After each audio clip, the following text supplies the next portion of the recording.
इयत्ता 10वीच्या विद्यार्थ्यांची आजपासून परीक्षा सुरू झाली असून पद्मशाली शिक्षण संस्था संचलित कुचन प्रशालेत 10वी विद्यार्थ्यांना संस्थेचे संचालक गणेश गुज्जा, प्रशालेचे प्राचार्य युवराज मेटेसर व शिक्षक वृंद यांच्या हस्ते गुलाब पुष्प देऊन विद्यार्थ्यांचे स्वागत करण्यात आले। पहिला पेपर मराठी विषयाचा असून विद्यार्थी व पालकांनी पेपर सुरू होण्याच्या अर्धा तास अगोदर केंद्रावर आपल्या पाल्यांना सोडण्यासाठी गर्दी केली होती। कुचन प्रशालेत एकूण 585 मुले व मुली 25 ब्लॉकमधून 10वीची परीक्षा देणार आहेत। परीक्षा केंद्रावर गैरप्रकार होऊ नयेत म्हणून प्रत्येक केंद्रावर बोर्डाकडून बैठे पथक नेमण्यात आले आहे।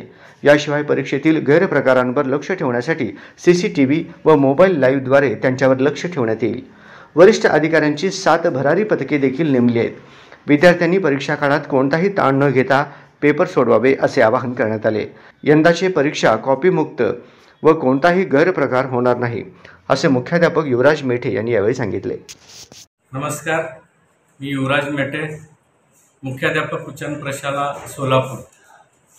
तर आमच्या पद्मशाली शिक्षण संस्था संचलित कुचन प्रशालेच्या केंद्रावरती साधारणतः 585 विद्यार्थी प्रविष्ट झालेले आहेत।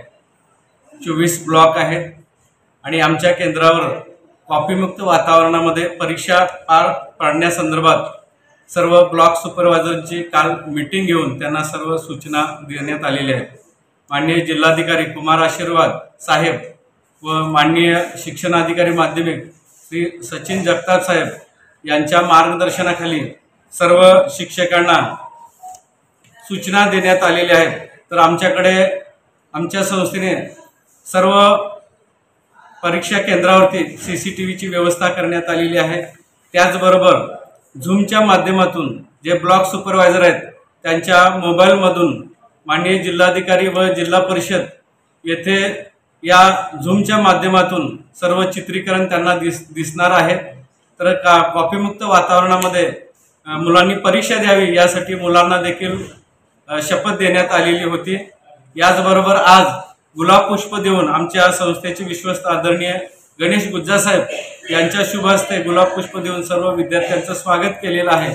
पिण्याच्या पाण्याची सोय आहे आणि याचबरोबर पालकांना देखील बाहेरच्या बाजूला बसण्याची त्यांच्या वाहनतळाची देखील इथं व्यवस्था करण्यात आलेली आहे।